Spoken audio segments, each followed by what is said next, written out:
Good morning. Today's a very exciting day. I'm doing my very first Taylor Swift look. I'm doing the anti-hero dress, but I'm going to be using a different fabric. This is the fabric that I'm using. Basically, someone in the US reached out to me. I think they requested a pink fabric, but I couldn't find the exact one that I think she was looking for. But I sent her some options from the fabric shop and she loved this one. So I was like, brilliant. So we're going to be working on that. It's my very first one. I'm so excited. Yeah, let's do it. The first order of operation is to work on the pattern. I basically have not graded any of the patterns because I only want to grade the ones that I'm getting orders for. If I get a ton of orders, then eventually I should grade all of them, but I just don't want to waste my time on things that I guess I'm in this mindset where I'm like, oh, I'm not going to get any orders, I might as well not grade them. Anyways, I need to grade it. The anti-hero dress is quite a loose fitting one, so I've gone with the sizes just like XS, S, M, L, XL. By the way, if you fall in between sizes or outside of my size range, send me an email and we'll make something work. As long as I can get your measurements, I'm quite confident in being able to make anything to your size. So, grading. Not the biggest fan of grading. I'm actually not bad at it at all. It's like a whole process and it's a lot of math, and I earlier was sat here being like, which side do I put the lines on? I manually grade my things, which I should probably start doing it digitally, but that's how I learned in school. So this is the size S that I've made. You draw different lines on your pattern and you split those off with the differences between each of the sizing. So for example, between my XS and my S, there's 1.5 inches in difference in the width and 0.5 inch in the length. There's 2 lines that go horizontally, and those each are gonna increase or reduce by 1/4 inch, so that makes a total of 0.5 inch. And then the vertical lines is one that's 1/4 inch, 1/8 inch, which make up 3/8 inch. So the 2 fronts will make 3/4 inch. The front and the back will make 1.5 inches. You kind of split it off so that you can't just add fabric down the middle or on the side, because the patterns are made based on your proportions. So you need enough added like in the center, kind of like side, front, and side, and everything has to be kind of like proportionate. It kind of depends on the kind of pattern that you have and how like accurate it needs to be. Obviously, if you have like multiple panels for the fronts, then you divide them up like even a little bit smaller. I don't love grading. I don't know anybody who loves grading, but it is something that you need to do. I've actually already graded the front and the back, so I'm going to work on cutting them out and then doing the sleeve.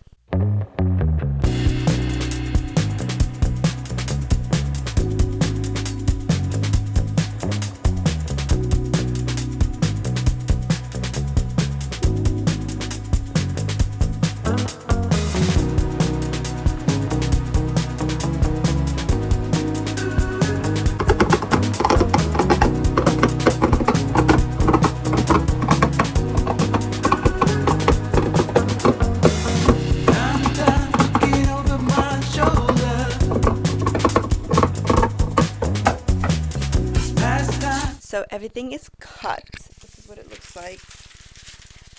There's now broken sequins everywhere on my table. I'm gonna start getting ready to get to work, so I will catch you hopefully tomorrow morning when I continue working on it. Yeah, that's just very exciting. Okay, speak to you soon. Hello, testing. Good morning. We are going to do maybe an hour of sewing this morning. I finally have a microphone that works. So yesterday when I cut out the fabric of the dress, I cut with an additional 3/8 inch because I'm just not really entirely sure how I'm going to sew this. I know I probably just have to sew it like right sides together, but I don't know how it's going to feel on the inside. I don't know any of that. So I gave myself some space, some leeway. I also don't know how I'm going to finish this seam. On the original one, I serge it because it's like a soft knit. This is not, it's a mesh, but it's definitely not very soft. Let's try to figure that out. I'm going to try to figure out how to sew a fabric with this much sequin.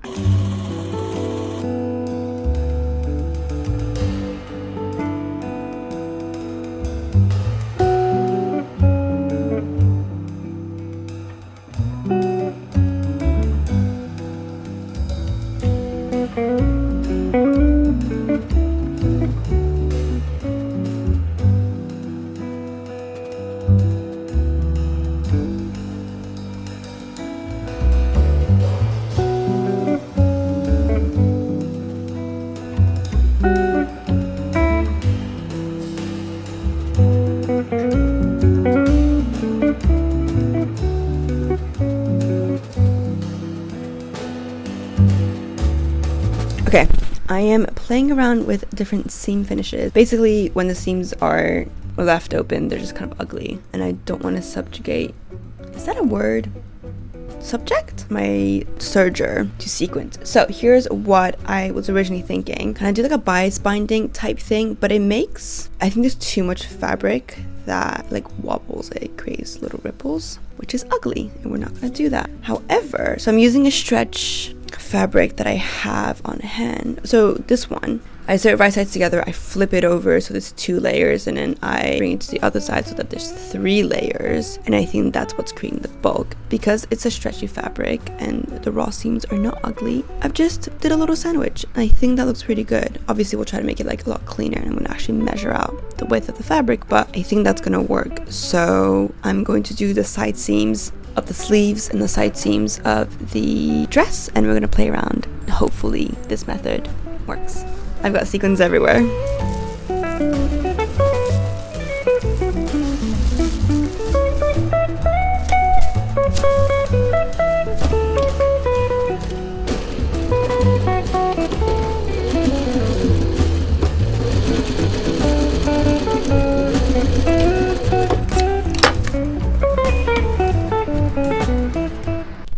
Okay, I have to go get ready to get to work, but I just wanted to show you the seams. I'm very happy with it. So I usually do the shoulder seams and the side seams, and then I insert the sleeve that's also finished and kind of like do a loop around. I don't like doing a bias binding around loops. I'm just very bad at like putting the two together and ending it, and it gets very bulky and it's very annoying. I don't want to do it. So what I'm doing this time is I'm just doing the shoulder seam together. I'm sewing the sleeve onto it from like the underarm seam all around the shoulder, and then I'm going to sew the underarm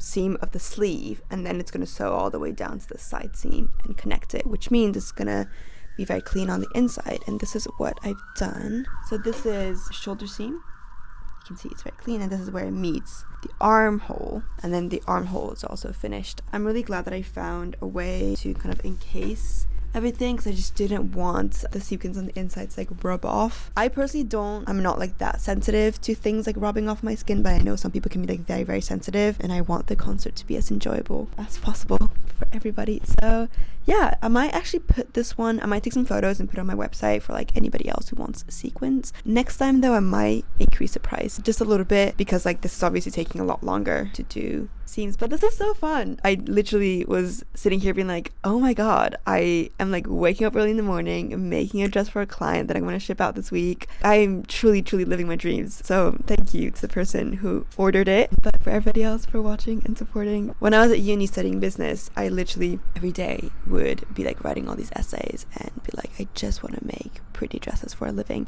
And it's taken me a while. I'm not saying it's been easy, I'm not saying it's been fast, and I've definitely have like a million more things I want to accomplish and achieve and milestones that I want to get to. But every time I make a piece for a client, I just think back of those long hours in the library and getting really stressed out about essays. I'm just like, I did it.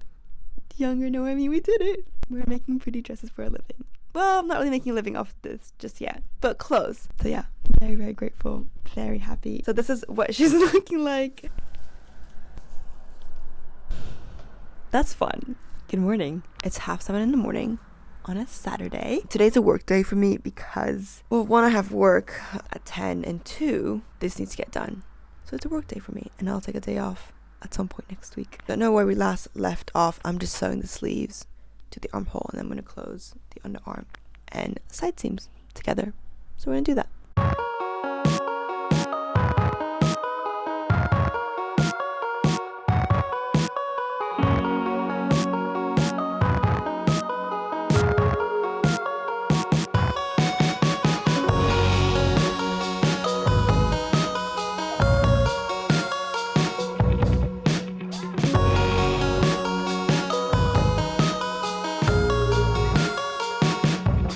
I'm testing out how to hem the dress and the sleeves, and originally I just serge and then fold up the hem by 1/2 inch, so I've got a 1/2 inch seam allowance. But I tried doing that, and I think it's really, oh, maybe I'm being dramatic, hold on, I just think it's ugly, no?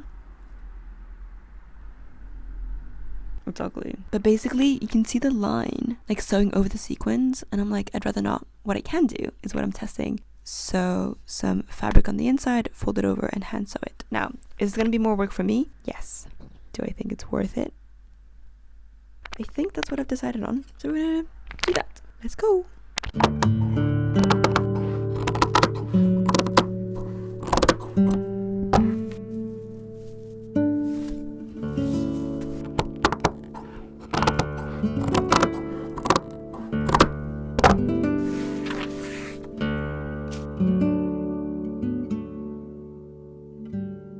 Good morning. We're back at work. I'm just finishing off the hems. This is what it looks like. I'm sewing an inch wide piece of stretchy fabric to the hem, and then I fold it over once, fold it over twice, so that the hem looks like just the sequin fabric. But on the inside, if I sew it well, it'll be like this from the outside, this from the inside. So the sequin fabric won't actually be touching your skin, which is what I want to do. And I need to figure out a way to do a neckband, because in the original one, the neckband is just two pieces of fabric sewn together and then serged to the neckline. Obviously, don't want to have this. I might just do it in black and do like a really small one, but we will see. And it might not be as stretchy as the other one, because if I can't use a serger, I might need to make the neck a tiny bit bigger. Okay. Let's work. I'm gonna try to do something.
Good morning, good morning. Okay, hi, hello. I'm almost done, which is really exciting. I'm just finishing off the neckline. I've added my tag. I think she's very cute. I'm kind of doing this bias. It's not really a bias, I'm just using a knit fabric. Basically, the original dress has a band that's folded in half and then serged to the neckline. I cannot do this with that because I don't want this fabric to be on the inside of the clothing. And even if I'm doing what I'm doing with the hem, where like it kind of peeks out, I still think it's gonna hit the top of your neck, and I think that'd be really uncomfortable. So I'm gonna try my best to make it pretty and as true to the original design, but adapting to the fabric that I have that I'm using. So I've got an 1.5 inch wide strip of a knit fabric that I've been using to finish the seams. I've sewn it to the neckline with that 1/2 inch seam allowance. I'm just going to trim down the excess sequin fabric. I'm going to fold black fabric away and then over, so that you have like a black band on the actual fabric, and on the inside it's also black and none of the sequins touch the body. So that's what we're working on. Let's get to it. I don't know where to put, like, I'm going to cut it down to like 3/8 or maybe like 1/4. Okay, so this is what she looks like, and then we're gonna sew it down. Hello? She is done. I cannot believe that she's done. I can't believe that my first Taylor Swift, I cannot believe I'm saying this, but I cannot believe that my first Taylor Swift order is done. I love the fabric, and I love it when clients are like, I want to do it this fabric, and I go, oh, I would have never like done it that way myself. Like I would have never thought about it, and I do it. It's like a whole new thing. Just so much fun. So much fun. I'm gonna go to the post office now and drop it off so that she can have it as soon as she can. But yeah, I think she's so fun. It is one size too small for me, so it does feel a bit smaller than what it's intended to be. But I'm sure she will look amazing in it. I cannot wait. I cannot wait to see her wear it to the Taylor Swift Eras Tour concert. Thanks for coming along. This was fun, and I will hopefully see you with my next order.